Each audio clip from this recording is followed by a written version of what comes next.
everyone, Wayne Fox here. Thought I would do a new video, but maybe get away from all the Thunderbolt 5 hardware reviews I've been doing. I don't have a new one to review right now. Probably won't until CalDigit hopefully comes out with a TS5. But in the meantime, I thought I might do another one on my Gone But Not Forgotten series. These haven't been real popular, but they're fun to make, so I guess I'll keep doing them. Anyway, this one's a little different. It was inspired by my recent knee replacement surgery, which I've mentioned in a couple of videos. You know, I'm about 3.5 weeks in now, and I'm getting around fairly okay. I still have to limp pretty good, walk with a cane. But one of the reasons I had the knee replaced was the limitation that placed on me. I couldn't walk playing golf. You know, I could walk about a mile, and that was about it. And didn't have a lot of pain except when I did try to walk. So obviously hiking into locations, which was even a little tougher on the knee because it was an uneven trail, was a little hard. And this particular location that we're going to talk about today was one that I hiked into a few years ago. I think it's not a real long hike. I don't know, maybe mile in, mile out, maybe mile and a half, not sure. But when I got in there, I found out that I had to leave early and I couldn't wait till the light was good. And I intended to go back sometime to get a more, I don't know, better shot, maybe with a better sunset. Well, in the meantime, unfortunately, the location was closed for visitation. So even though the location is not gone, it's still there. It's, as far as landscape photographers are, technically, it's gone. We can't shoot there anymore.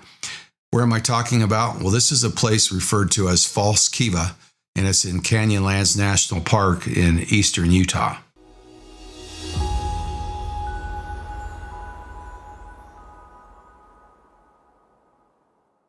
So one thing I really love about living in Utah is the wide variety of opportunities I have to do landscape photography. Of course, famous for Southwest locations, red rocks, deserts, salt flats, deep ravines, really some cool stuff. But, half an hour from my house, I'm in an alpine meadow at 8,000 feet with wildflowers, streams, waterfalls, pine forests, and notably aspen trees, lots of aspen trees. Yeah, they're not quite as majestic as those in western Colorado, which stretch for endless miles, but there's lots of great places to shoot these aspen trees. And the fall in Utah is a great opportunity, lots of good things to shoot. So Utah is also home to what's been referred to as the Mighty Five national parks. We have Zion down in the southwest corner of the state, which is fairly well known, often mispronounced Zion. We have Bryce Canyon, which is an amazing place, fairly high in altitude, so it's usually actually kind of chilly there even in the summer. And then moving up to Capitol Reef, which is in the middle of the state. And then over, of course, you have Arches and Canyonlands, which are located in eastern Utah near Moab. Canyonlands is one of my favorite places to shoot. It's actually divided into 3 different districts.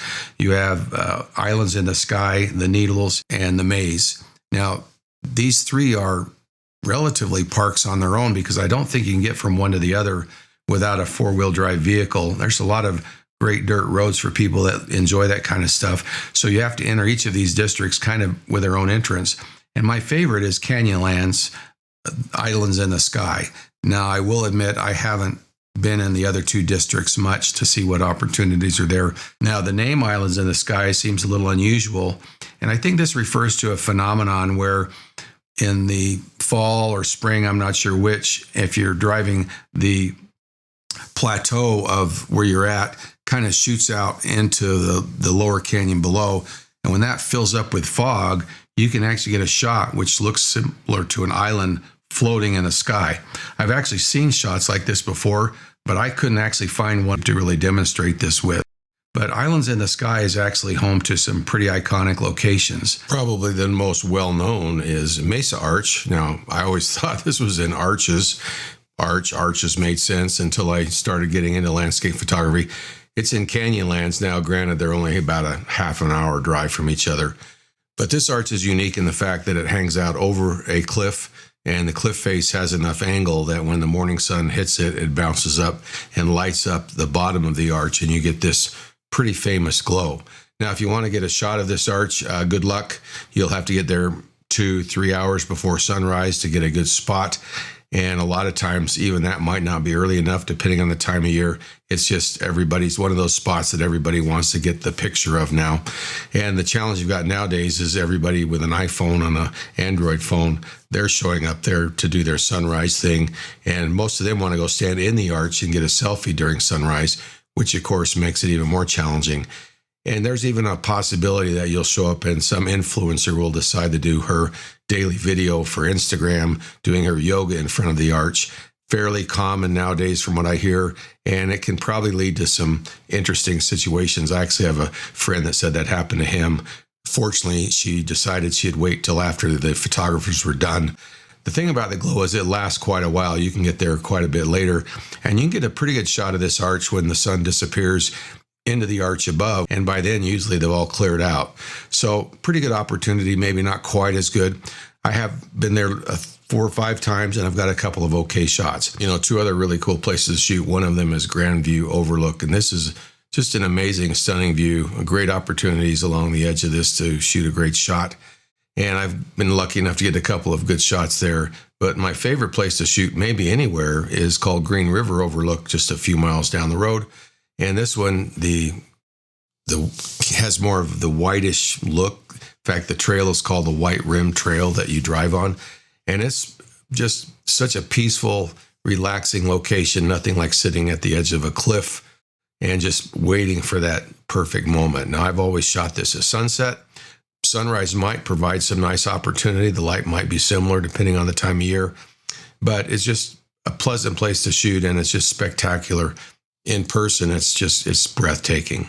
So if you drive down the road just a few miles from the turnoff to Green River Overlook, you'll come to a spot. Seems like there's kind of a pull off there. And I don't know, it almost, if I remember right, it kind of looks like a little bit of a trail, but it's really not marked. There's no signs. And the first time I went there, I had the GPS location of Falls Kiva in my map. And so I just found a trail straight to that point. And of course, I got there, but it was a few hundred feet below me inside the cliff face. And I had to actually find the trail and go down and around. It's not very well marked, just a few cairns, some rock scrambling. And of course, it's quite a bit longer hike that way. Unfortunately, when I got there, I found I forgot my headlamp. And that's why I had to leave early, because I didn't think I could find my way out in the dark very well. And I fully intended to go back. But unfortunately, that's not possible, because now you're not allowed to enter this archaeological site. I've always thought it was called Falls Kiva because while it is round, it's composed of rocks in a circle sitting on top of the ground and isn't below ground room like a traditional Kiva. Some claims it's considered false because there is no evidence it was built by Native Americans and used by them like traditional Kivas. So unfortunately, in 2018, access to Falls Kiva was closed to visitors. A barricade was placed preventing entrance into the site. I wrote to the National Park Service at Canyonlands, and Karen Henkerl, and I'm sorry if I mispronounced that, who is the acting public affairs specialist for Arches and Canyonlands. She said the site was closed due to repeated instances of damage and vandalism. From other sources, it appears the final act that prompted the action was someone lighting a fire in the Kiva and then using the ashes to place their handprints on the wall. So handprints on walls are actually something you find in many of these ruins. They're pictographs where they put their handprints on the wall, and I guess somebody thought they would add their handprint to it.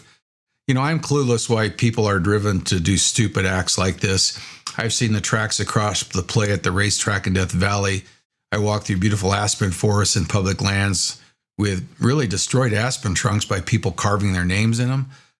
There are well-known circumstances of acts such as the destruction of Duck Rock in Oregon and incidences of artists thinking it's okay to print or to paint on public natural wonders throughout the various national parks as though they are doing what Native Americans did many years ago, and I'm not sure how they can equate those two. As far as Falls Kiva is concerned, the Park Service policy now on an Archaeological 2 site is to really not offer any directions on how to get there. It's not marked on any maps. Many of the websites that provided information on the trail have removed that since then. You're still free to make the hike, but it is marked as closed by a physical barrier when you get there. Now, I haven't been there and actually can't find any good pictures of this barrier. It might be something as simple as a chain with a sign on it. Might be a little more extensive, such as some kind of fence. Since I can't take a picture of the Kiva legal anyway, I'm not going to take the time to make that hike. Now, you might be able to go ahead and cross the barrier and take a shot if you want. A lot of people think they're special and they can do that. According to Karen, the archaeological resources are protected by the Code of Federal Regulations, which is 36 CFR 2.1, and the Archaeological Resources Protection Act, 16 USC Chapter 1B. And penalties vary, but it can be as much as jail time, fines, and even confiscation of the equipment used. Well, enough about False Kiva. I hope you found that interesting. It's a really cool location, and I've seen some awesome pictures taken by some well-known photographers. Do a search on the internet, and you'll see some pretty amazing stuff. I wish I could go back there and try to get a nice picture with a really great sky behind it. Because I can't, I'm tempted to fake it. I don't do that very often, but once in a while I'll actually throw a sky in, and it's something I just do for personal pleasure to put on a slideshow or something. And I don't actually ever do that on something I'm going to sell to anybody. Well, if you have any comments, would appreciate them down below. Like I said, I really enjoy making these videos. They're kind of fun. Hopefully they get a little bit more popularity, but this is a hobby anyway, really not making any money off of it, but it is fun to make these videos. Hey, thanks for watching. See ya.